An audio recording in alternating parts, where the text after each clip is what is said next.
The rocky dirt road crunched under the truck's tires as I drove through the dense forest, careful of the branches which overhung the path and scraped the windows. My eyes were darting around constantly, keeping an eye out for wildlife and fallen trees. This far into Yosemite, there weren't many people, but as a park ranger, it's my job to patrol these woods and protect visitors from nature as much as possible, not to mention protecting nature from them. Especially this time of year when unlicensed hunters were out, and clueless campers and amateur hikers were roaming alongside them. It's often a lethal combination. Just as I was thinking about amateur hikers, I saw a woman standing a little ways off on the road. She was in a rock-strewn field on a slope, leading up a hill to my left. Despite the fact that we were out in the middle of nowhere, she had no hiking equipment, no backpack, nothing. As I got closer, she saw me, but began to walk away, marching up the rocky slope. This far out in the middle of nowhere, I expected a wave or a hello at the very least. Most of the time, if you're out here on foot, you don't see anyone for days at least. "Hey miss, you okay?" I yelled, worrying that she was suffering from exposure. Sometimes people get lost in these woods. By the time you reach them, they're near catatonic. I've seen it before. Men and women with a 1,000-yard stare. She didn't respond. Instead, she continued up the slope until she reached the top. Then she disappeared into the tree line. The woman's face looked familiar, I realized, and pulled out a file on my laptop. It showed people who had been reported missing in the area. It took a minute, but eventually I found the woman's file. There were photos that matched the person that I had just seen exactly, except her clothes were different, and the woman had been reported missing 8 months prior. She should look considerably worse, I thought. Especially considering her lack of supplies. These woods were harsh. It's a brutal wilderness.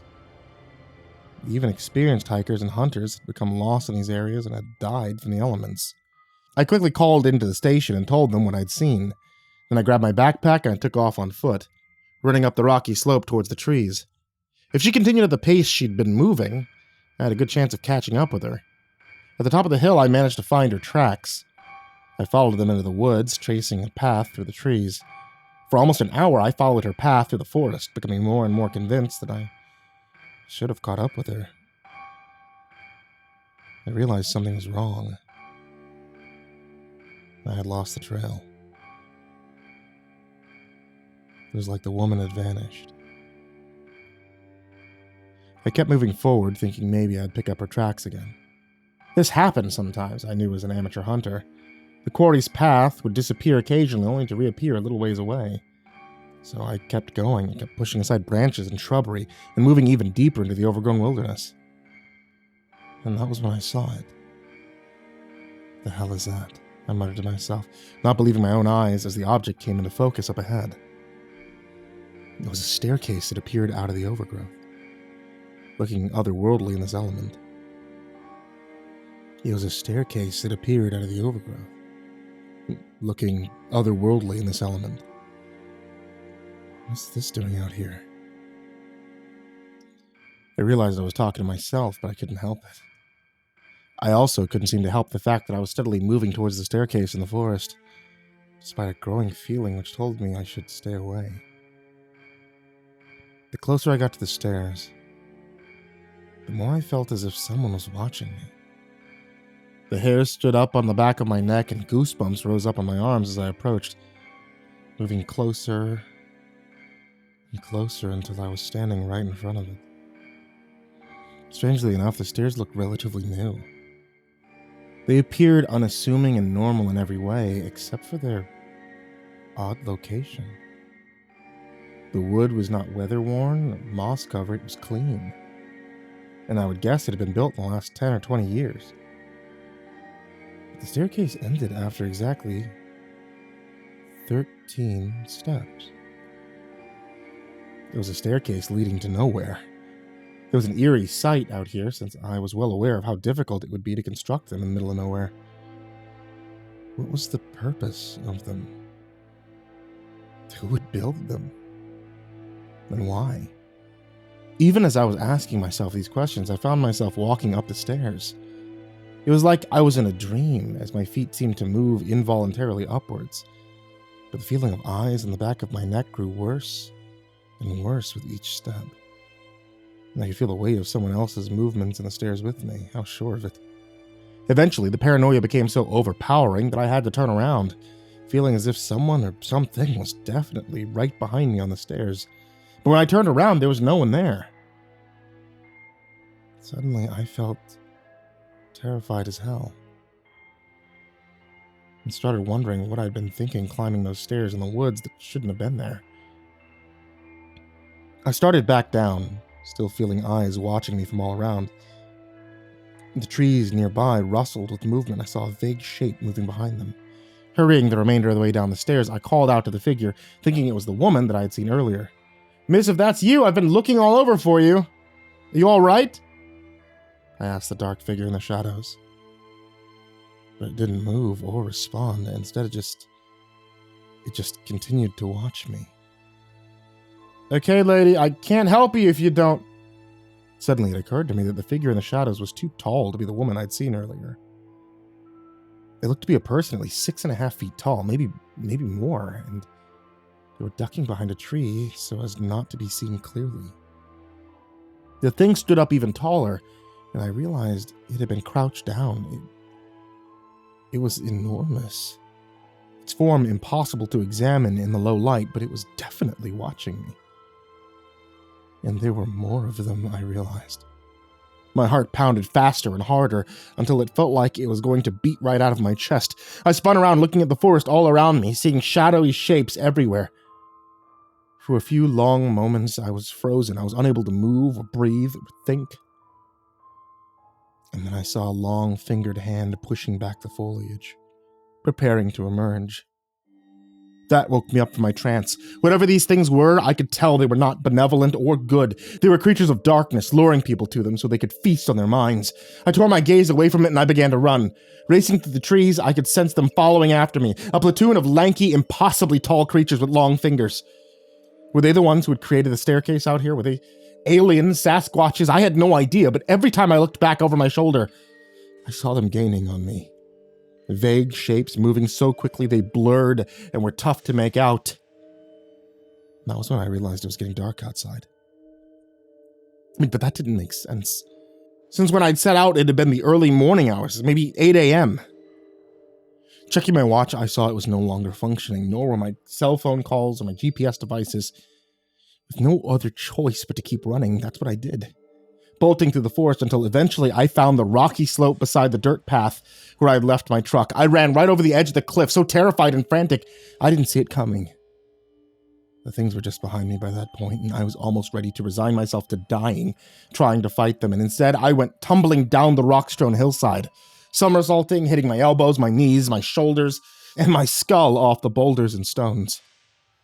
A mini avalanche ensued, and I went down hard, face-planting as my feet were unable to keep up with the momentum. A sharp pain struck me in the forehead, and I tasted blood in my mouth as my vision went dark. I laid in a pile of rubble, and I went to sleep. When I woke up, there was a park ranger standing over me, asking if I was okay. Weird thing was, I didn't recognize him. "You look familiar," he said, furrowing his brow. "What's your name?" I told him, and his jaw dropped, his face turning a shade paler. "It can't be. Everybody thought you were dead." Looking around, I saw my truck was nowhere to be seen. It was a different season as well. Trees were turning slightly yellow when I went into the forest, an early signal of autumn, but now they were bright green, as they would be at the beginning of summer. "What's the day today?" I asked him. He told me, but I didn't believe him at first. "You're making that up," I said, shaking my head. "I just went into the woods for a couple of hours to find that woman." And that's when I remembered her again. "Did anyone find her, or is she missing?" "Nobody's seen any woman, just like nobody's seen you for 8 months. His eyes were suspicious, and I realized he thought I was losing my mind, but I'd lost it out in the forest. I shook my head and I looked back out into the woods. We gotta get a search party out there. Did you hear me? If you saw a woman when you went out there, she's long gone by now. My eyes stayed fixed firmly on the trees in the distance. Not for her. There's something else out there. I couldn't resist the pull of it, and I started wandering back up the rocky slope. I felt like I was an iron filling, and that staircase was the strongest magnet, drawing me towards it. We all need to go to it. The other ranger grabbed my arm and pulled me back, restraining me, yelling at me to calm down. It took 5 more men to get me to stop, and to get me into the hospital. They kept telling me what I saw wasn't real, that I was suffering from exposure, that I got lost in the forest and hit my head, suffering a concussion. The doctors say that I hallucinated all of it. But I know what I saw. And as soon as I get out of this hospital, I'm going back.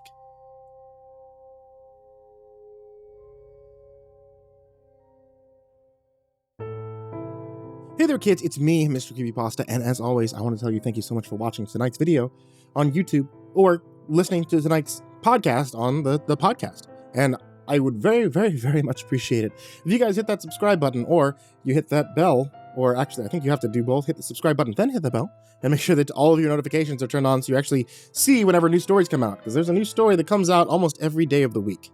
And as always, I want to give a very big thank you to everybody who is on my Patreon. That means everybody. Everyone who is from the $1 tier all the way up to the, God, why do you pledge that much tier? But I especially want to give a big thank you to Jordan Alexander Sanchez, Stephanie Butler, Bobby Karman, Tristain Pelton, Chance Burnett, Diana Kraus, Kyle Reznak, Happy Birthday Ollie Whale, David Martin, Scare-ington the Unkempt, Angelus, Spanky, Snoochie Boochies, Autistic Spidey, Freddy, Seclude, Lupita Galvan, That Creepy Chick, Tyler Fletcher, Rebecca Harper, Merxenum, Red Shadow Cat, Xavier the Cheyenne, Demix, Shawn Cadieu-baker, 6 Gay Rats in a Trenchcoat, Turtleman, Rob Likes Sharp Things, Chaos Arts, Cryolinium, Zachary Graffius, Lord Life's Best, Goreng Trimagasi, Maria Walker, Pain Gravy, Crazy Kid, Mr. Marcus Blitz, Aka Limchalk, Dirt Diver 030, Matt Bach, Naughty Devil, Voice of Sands, Coffee Zombie, Matthew McNeese, Shelly J, Jeremy H, Reltazol, Ficomel, Nana, Deleted Account, Melted Lake, Tali Sue, William King, Darth Miver, Michael Ortiz, Satanic Aries, Nessie, Bardo Hawk 764, Lambda M98, Harley, Sashi Suzaku, Croconut 509, Kaylee Ambrose, Suji Campbell, Stricken, Freddy Krueger, Nicholas Sicardi, Happy Birthday Jason Wilson, Lisa Cottrell, Caspian, Hades Nephew, Tater Chip, Acid System, Prozac and Pancake Appreciation Society, Benjamin Welvart, Kiri the Sloth, Fester's Lampshade, Sky Harbor, Nico Kyle, Rafael Rodriguez, The Ginger Bros, Aaron Stormcrow, Daniel Polson, and Corey Kenshin. As always, you guys are the MVPs. Everybody who's on that list, everybody who's on that Patreon, everybody who's in the description, thank you so much. And if you'd like to join this list of names that I horribly mispronounce, head over to patreon.com/MrCreepyPasta. And as always, everyone, sweet dreams.